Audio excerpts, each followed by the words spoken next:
नमस्कार विद्यार्थी मित्रांनो, ऑलवेज न्यू अपडेट्स या यूट्यूब चॅनलवर आपल्या सर्वांचं परत एकदा स्वागत आहे।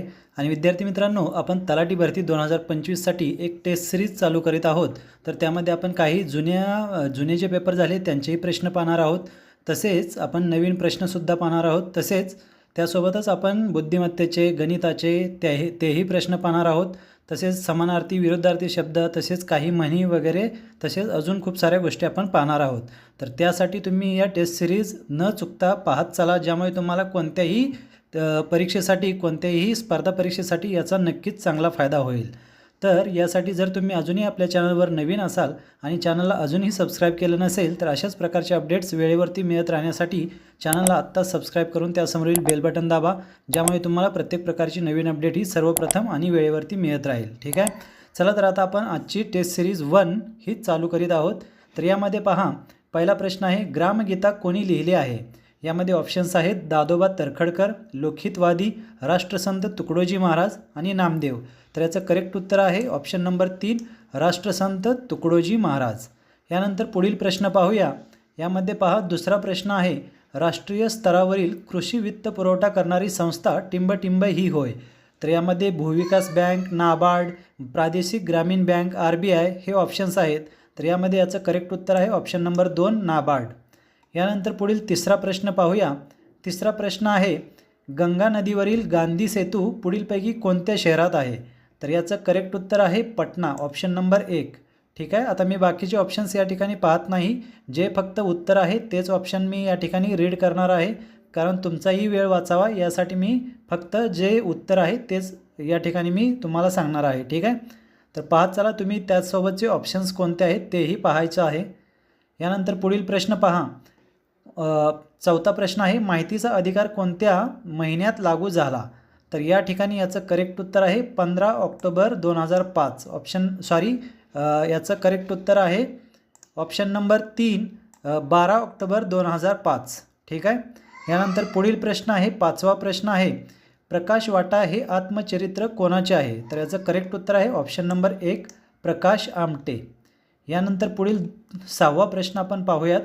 यामध्ये पहा, ब्रह्मपुत्रा नदी भारतातील कोणत्या राज्यातून वाहते? तर याचं करेक्ट उत्तर आहे ऑप्शन नंबर 1, अरुणाचल प्रदेश। यानंतर पुढील प्रश्न पाहूया। प्रश्न क्रमांक 7, भारत सेवक समाजाची स्थापना कोणी केली? तर याचं करेक्ट उत्तर आहे ऑप्शन नंबर 2, गोपाळ कृष्ण गोखले। यानंतर पुढील प्रश्न आहे, 8वा प्रश्न आहे, जालियनवाला बाग हत्याकांडास कोण जबाबदार होते? तर याचं करेक्ट उत्तर आहे ऑप्शन नंबर 1, जनरल डायर। यानंतर पुढील प्रश्न आहे, प्रश्न क्रमांक 9, महाराष्ट्राचे आधुनिक वाल्मिकी कोणाला म्हणतात? तर याचं करेक्ट उत्तर आहे ग.दी. Madgulkar, option number 1। यानंतर पुढील प्रश्न पहा, 10वा प्रश्न आहे, रामकृष्ण मिशन स्थापना कधी झाली? तर याचं करेक्ट उत्तर आहे 1 मे 1897। ठीक आहे, ऑप्शन नंबर 1 मे 1897 रोजी रामकृष्ण मिशनची स्थापना झालेली आहे। यानंतर पुढील प्रश्न आहे, 11वा प्रश्न आहे, सेवा सदनची स्थापना कोणी केली? तर याचं करेक्ट उत्तर आहे ऑप्शन नंबर 1, पंडित रमाबाई। पंडित रमाबाईंनी सेवा सदनची स्थापना केली।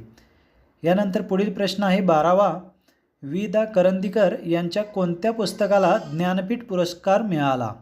तर याचं करेक्ट उत्तर आहे अष्टदर्शने, ऑप्शन नंबर 4।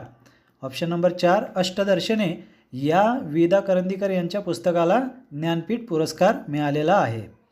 यानंतर पुढील प्रश्न आहे, सरोगसी कायदा कधी अस्तित्वात आला? ठीक आहे, यानंतर पुढील प्रश्न आहे, सरोगसी कायदा कधी अस्तित्वात आला? तर याचं करेक्ट उत्तर आहे ऑप्शन नंबर 1, 2021। यानंतर पुढील प्रश्न आहे, वेद समाजाची स्थापना कोणी केली? तर याचं करेक्ट उत्तर आहे ऑप्शन नंबर 3, श्रीधरलू नायडू। श्रीधरलू नायडू यांनी वेद समाजाची स्थापना केलेली आहे। यानंतर पुढील प्रश्न आहे, स्पायरोगायरा हे खालीलपैकी कोणत्या शैवाळाचे उदाहरण आहे? तर स्पायरोगायरा हे हरित शैवाळाचे उदाहरण आहे। प्रश्न हा कशाही प्रकारे विचारला जातो, लक्षात ठेवा। स्पायरोगायरा हे काय आहे असंही विचारलं जातं, तर हे हरित शैवाळ आहे हे लक्षात घ्या। शैवाळ म्हणून येईल किंवा हरित शैवाळ असंही येईल, तर त्या पद्धतीने तुम्हाला लक्षात ठेवायचं आहे। तर स्पायरोगायरा हे हरित शैवाळाचे उदाहरण आहे, हे लक्षात ठेवा. हरित शैवाळ, ठीक आहे, हे तुम्हाला लक्षात ठेवायचं आहे. यानंतर पुढील प्रश्न आहे, महाराष्ट्राचे मार्टिन ल्यूथर कोणास म्हणतात? तर महाराष्ट्राचे मार्टिन ल्यूथर हे ज्योतिबा फुले यांना म्हणतात. ऑप्शन नंबर आपला या ठिकाणी 2 करेक्ट होईल, ठीक आहे. यानंतर पुढील प्रश्न पहा. पुढील प्रश्न आहे, स्त्री पुरुष तुलना हे पुस्तक कोणी लिहिले आहे? तर याचं करेक्ट उत्तर आहे ऑप्शन नंबर 1 ताराबाई शिंदे. ताराबाई शिंदेंनी स्त्री पुरुष तुलना हे पुस्तक लिहिलेलं आहे. यानंतर पुढील प्रश्न आहे, दुसरे महायुद्ध कधी सुरू झाले? तर दुसरे महायुद्ध हे 1939ला सुरू झाले. तर याची तारीख जर विचारलं तर 1 सप्टेंबर 1939ला हे सुरू झालं होतं, हे लक्षात ठेवा. दुसरे महायुद्ध हे 1 सप्टेंबर 1939ला चालू झाले होते. यानंतर पुढील प्रश्न आहे, केक आणि पाव हलके व सच्छिद्र बनवण्यासाठी कशाचा उपयोग करतात? तर यामध्ये सोडियम बायकार्बोनेट वापरलं जातं. ते केक आणि पाव यांना हलकं व सच्छिद्र करण्यासाठी सोडियम बायकार्बोनेटचा उपयोग केला जातो. त्यामुळे आपला ऑप्शन नंबर 4 या ठिकाणी करेक्ट होईल. यानंतर पुढील प्रश्न पहा, नव्या कायद्याच्या प्रस्तावाला काय म्हणतात? तर नव्या कायद्याच्या प्रस्तावाला विधेयक असं म्हटलं जातं. ऑप्शन नंबर 4 करेक्ट होईल, ठीक आहे. तर विधेयक म्हणजे नव्या कायद्याच्या प्रस्तावाला विधेयक असं म्हणतात. त्यानंतर पुढे पहा, पांढरे ढग कादंबरी कोणाची आहे? तर पांढरे ढग ही कादंबरी वि.स. खांडेकर यांची आहे. यानंतर पुढील प्रश्न आहे, एका मुंगीचे महाभारत हे पुस्तक कोणाचे आहे? तर याचं करेक्ट उत्तर आहे गंगाधर गाडगीळ. Option number 1. यानंतर पुढे आहे, हिरण्यसाठी समानार्थी शब्द कोणता? तर हिरण्यसाठी सुवर्ण, सोने, कंचन हे तिन्ही शब्द समानार्थी आहेत. त्यामुळे आपला ऑप्शन नंबर 4 करेक्ट होईल, वरीलपैकी सर्व, ठीक आहे. तर वरील सर्व हे सुवर्ण, सोने, कंचन हे हिरण्याचे समानार्थी शब्द आहेत, हे लक्षात ठेवा. यानंतर पुढील प्रश्न आहे, वर्षा हा काव्यसंग्रह कोणाचा आहे? तर याचं करेक्ट उत्तर आहे शांता शेळके. शांता शेळके यांचा वर्षा हा काव्यसंग्रह आहे. यानंतर पुढील प्रश्न आहे, महिलांना गर्भपाताचा अधिकार कोणत्या ॲक्टने बहाल केला आहे? तर याचं करेक्ट उत्तर आहे ऑप्शन नंबर 1 MTP ॲक्ट. तर MTP ॲक्ट म्हणजेच मेडिकल टर्मिनेशन प्रेग्नन्सी, याचा फुल फॉर्म आहे मेडिकल टर्मिनेशन प्रेग्नन्सी, ठीक आहे. MTP म्हणजेच मेडिकल टर्मिनेशन प्रेग्नन्सी, लक्षात असू द्या. जर फुल फॉर्ममध्ये जर याचं जर ऑप्शनमध्ये दिलं असेल तर तेही तुम्हाला माहिती असायला हवं. आता यानंतर आपण पुढे काही म्हणी पाहणार आहोत. तर या ठिकाणी पहा, नावाचा नाईक जगाचा पाईक, म्हणजेच याचा अर्थ आहे पुढारी लोकांचा नोकर असणे. आधी बुद्धी जाते नंतर लक्ष्मी जाते, म्हणजेच अगोदर आचरण बिघडते नंतर दशा बदलते. त्यानंतर सांग पाटला काय लिहू, म्हणजे दुसऱ्याच्या मताने वागणे. आपली गाठ आपणास दिसत नाही, म्हणजे स्वतःचे दोष स्वतःला दिसत नाहीत. त्यानंतर आहे हाती दाम बीबी करी सलाम, म्हणजे हातात पैसा असला की कोणीही आपली खुशामत करतो.